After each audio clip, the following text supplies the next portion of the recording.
ये जो तस्वीर आप देख रहे हैं यह है जल महल की। वही जल महल जो पर्यटकों के आकर्षण का केंद्र रहता है, लेकिन आज यहाँ पर्यटक तो दूर, आम आदमी भी जाने की स्थिति में नहीं रहता, क्योंकि पूरा इलाका जो है जलमग्न हो गया।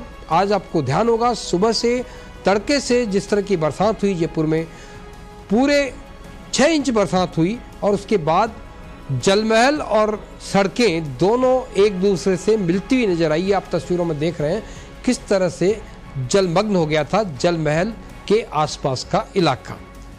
लोगों को लग रहा है कि जैसे जलमहल और सड़कें दोनों आपस में मिल गई हों। पानी का वेग जो है लगातार जिस तरह से आ रहा है वो भी आप देख सकते हैं। ये थी आज मेरे शहर जयपुर की हालत, जिसको हम स्मार्ट शहर का नाम देते हैं। ये तस्वीरें हम आपको लगातार दिखाएंगे अलग अलग इलाकों की, और आपको बताएंगे कि किस तरह से, ये देखिए आप, ये ढेर के बालाजी की तस्वीर है। ढेर के बालाजी में जिस तरह के हालात हैं, बसें जहाँ हैं वहीं खड़ी हो गई है, और तमाम वाहन जो है लोग धक्के दे रहे हैं। लोगों को लग रहा है कि अब मुश्किल हो जाएगी, क्योंकि बाहर इतना बहाव है पानी का कि अगर वाहन से बाहर कोई उतर गया तो हो सकता है कि वो भी बह जाए। ऐसे हादसे हुए भी सही, जब कुछ लोग फिसल करके गिर गए। पानी के बहाव में लोगों ने बचाने की कोशिश की। ये ढेर के बालाजी का नज़ारा है, जिसको आप देख सकते हैं। पूरे शहर का ये वो हिस्सा है जो सरकारी लापरवाही की कहानी बयां करता है। और ये लीजिए आप, त्रिपोलिया बाजार। त्रिपोलिया बाजार शहर की धड़कन जिसको कहते हैं। पेड़ गिर गया भारी बरसात के चक्कर में, और आवागमन किस तरह से अवरुद्ध हुआ, किस तरह से पूरे त्रिपोलिया बाजार की हालत भी ऐसी हो गई कि लोगों के लिए एक दूसरी जगह जाना मुश्किल हो गया। पेड़ का पेड़ जो है उखड़ के गिर गया, ये देखिए आप, और ये गिरा किसी दूसरे वाहन के ऊपर। गनीमत है कि कोई उसमें बैठा नहीं था, नहीं तो कोई बड़ा हादसा भी हो सकता था। मोटरसाइकिल पर गिरा, मोटरसाइकिल सवार सुरक्षित रहा, क्योंकि वहाँ उस वक्त शायद मोटरसाइकिल खड़ी ही थी। लेकिन पूरे नज़ारे को आप देख सकते हैं, पूरे हालत को, किस तरह का बरसात का माहौल रहा होगा आज पूरे शहर में। और अगला तस्वीर आप लीजिए, आपको दिखाते हैं। ये तस्वीर है जोहरी बाजार की। कहते हैं कि जोहरी बाजार फेमस है जोहरियों की गद्दियों के लिए, और जोहरी बाजार फेमस है इसके उन कंगूरों के लिए।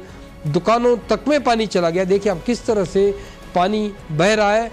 लोगों की हिम्मत नहीं हो रही इस पानी से निकलने की।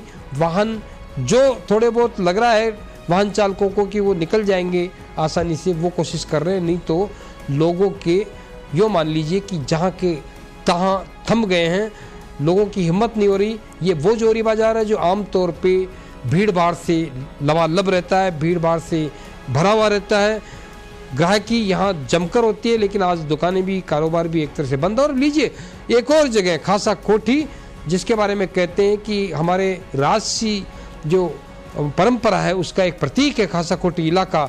राजनेता यहाँ से गुजरते हैं, कलेक्ट्रेट का रास्ता ये है, रेलवे स्टेशन का रास्ता ये है, लेकिन किसी को नज़र नहीं आया कि जरा सी बरसात अगर हो जाए तो राजधानी की हालत क्या हो सकती है। यह भी देख सकते हैं आप खासा कोठी में किस तरह से पूरे इलाका एक तरह से जलमग्न हो गया है। चारों तरफ जाने वाला रास्ता, एक तरफ कलेक्ट्रेट जाता है, दूसरी तरफ रेलवे स्टेशन की तरफ जाता है, और एक तरफ जाता है ये सिंधी कैंप की तरफ, और चौथा रास्ता जाता है MI रोड की तरफ। पूरे रास्ते बिल्कुल एक तरह से जलमग्न हो गए हैं। यूँ समझिए कि पूरा शहर पानी पानी हो गया है। सब जगह जल प्लावन जिसको आप कह सकते हैं वो हालात थी। ये हालात, ऐसे हालात जिसको कल्पना भी नहीं कर सकता कि लोग सुबह उठें और उनको नजर आए। अगली तस्वीर आपको दिखाते हैं। ये देखिए, ये तस्वीर है स्टैचू सर्किल की। वही तस्वीर जहां जयपुर के राजा शासक की तस्वीर है, उनके नाम से स्टैचू यहाँ स्थापित किया गया है। बड़ी चौड़ी सर्किल है ये। सेक्रेटरीट यहाँ पास है नज़दीक, जहाँ सारे हुक्मरान बैठते हैं, राजनेता बैठते हैं, बड़े अधिकारी बैठते हैं। लेकिन इस चारों तरफ, स्टैचू सर्किल के चारों तरफ का हालात आप देख लीजिए। आज सुबह के हाल हैं जब तेज़ बरसात हुई, लगातार 3-4 घंटे तक जिस तरह का बरसात हुई राजधानी के अंदर, उसके बाद की तस्वीर आपको दिखा रहे हैं। और अब देखिए, ये वो तस्वीर जहां आपके बारे में कहा जाता होगा उतरते ही कि जयपुर में आपका स्वागत है, मुस्कुराइए क्योंकि आप जयपुर में हैं। लेकिन ये मुस्कुराइए नहीं, बल्कि आप बिलबिलाइए, क्योंकि हुक्मरान जो है आपके लिए समस्याओं के गड्ढे खोद के बैठे हुए हैं। हुक्मरान जो है आपकी सुविधाओं की परवाह नहीं कर रहे। और ये भी देखिए वो रेलवे स्टेशन है जहाँ यात्रियों की आवाजाही रहती है, रेलवे पटरियाँ तक डूबी हुई। आप देखिए रेलवे स्टेशन का ये नज़ारा है, पटरियाँ तक पानी में डूबी हुई है। कई ट्रेनों को रद्द किया गया है, कई रेलगाड़ियों का रास्ता बदला गया है। ये आज की बरसात का नज़ारा है। ये हम आपको इसलिए दिखा रहे हैं क्योंकि राजधानी है जिसको आप स्मार्ट सिटी कहते हैं, स्मार्ट सिटी के नाम पर जो होना चाहिए वो नहीं दिख रहा है, इसलिए आपको ये तस्वीरें दिखाना जरूरी हो गया। रेलवे स्टेशन देखिए आप किस तरह से पूरा शहर जो है डूबता हुआ दिख रहा है। और रीजन क्या है उसका, ड्रेनेज सिस्टम की पोल खोलता दिख रहा है पूरा सिस्टम। और ऐसा लग रहा है जैसे सिस्टम ही ठप हो गया है, न किसी नेता को परवाह, न किसी अधिकारी को परवाह कि वो इस तालाब बने इलाके को संभाल सके, संवार सके। यही हम आपको दिखा रहे हैं। रेलवे स्टेशन का नज़ारा देखिए आप किस तरह की हालत है। और अगली तस्वीर आपको दिखाते हैं, बहुत ही ऐसी तस्वीर है गलता गेट लाल डूंगरी की। गलता गेट वो है जहां ऋषि गालव ने गलता में तपस्या की थी और वहीं पहाड़ियों से मिट्टी बहकर किस तरह से नीचे उतरी है, किस तरह से हालात ख़राब हो गए हैं पूरे इलाके के अंदर। ये वो भी इलाके हैं जहां आसपास सी कच्ची बस्तियां भी सटी हुई है। लोग जो है इस नज़ारे को भी देखने आ गए क्योंकि ये सब जो है बताते हैं कि टेम्पो तक यहाँ दब गए, जो छोटे वाहन थे वो मिट्टी में दब गए। और ये पूरी दुर्दशा जो दिख रही है आपको राजधानी की, ये इसी वजह से दिख रही है क्योंकि 2020 में भी आपने देखा होगा, ज़्यादा पुरानी बात नहीं, तब भी ऐसे हालत हुए थे। मिट्टी हटाने की कोशिश की थी हुक्मरानों ने। हमारे जो नियंता हैं, जो हमारे नगर नियोजक हैं, वो शायद ये मान के चलते हैं कि ये सब कुछ होगा ही होगा। तो अगली तस्वीर आप देखिए, गलता गेट की आपको तस्वीर दिखाई हमने। और इसके बाद देखिए कि किस तरह से सीकर रोड आज जलमग्न था। सबसे ज़्यादा प्रभावित इलाका है ये, जहाँ पर हर बार ये हालत होती है, हर बार पूरा एक तरह से जलमग्न माहौल दिखता है। आपको हम बार बार ये तस्वीर इसलिए दिखा रहे हैं कि ऐसा लग रहा है जैसे दिन में ही रात हो गई हो। वाहन जहाँ के तहाँ फंस रहे हैं, ट्रैफिक अवरुद्ध है और जो गाड़ियाँ चल भी रही है आप देख लीजिए उनके पहिए डूबे हुए हैं। अगर वो खिड़की खोलने की भी कोशिश करें, गेट खोले भी सही अपने वाहनों का, तो शायद पानी उनके अंदर चला जाए। लेकिन हमारे जो हुक्मरान हैं, हमारे जो अफसर हैं, हमारे जो राजनेता हैं, उनकी आंखों का पानी शायद कहीं गायब हो गया है, उनमें शर्म नहीं है।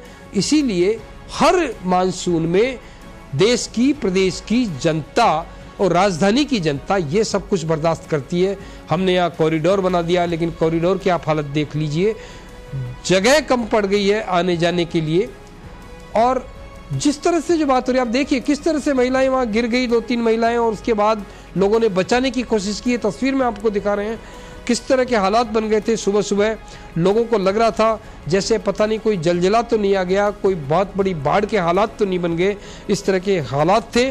और इन्हीं हालातों को दिखाने के लिए हम आज आपको ये पूरी तस्वीरें दिखा रहे हैं लगातार। अब देखिए अगली तस्वीर हम आपको ले जाते हैं, खजाने वालों का रास्ता। ये खजाने वालों का रास्ता कपड़ों के बाजार के लिए प्रसिद्ध है, मूर्तिकारों के लिए प्रसिद्ध है, लेकिन यहाँ कलाकारी की है हमारे लोगों ने, हमारे राजनेताओं ने, कि यहाँ पानी की निकास की व्यवस्था की ही नहीं। दुकानों में पानी घुस गया। आप देखिए दुकानें बंद है, पूरा बाजार बंद है।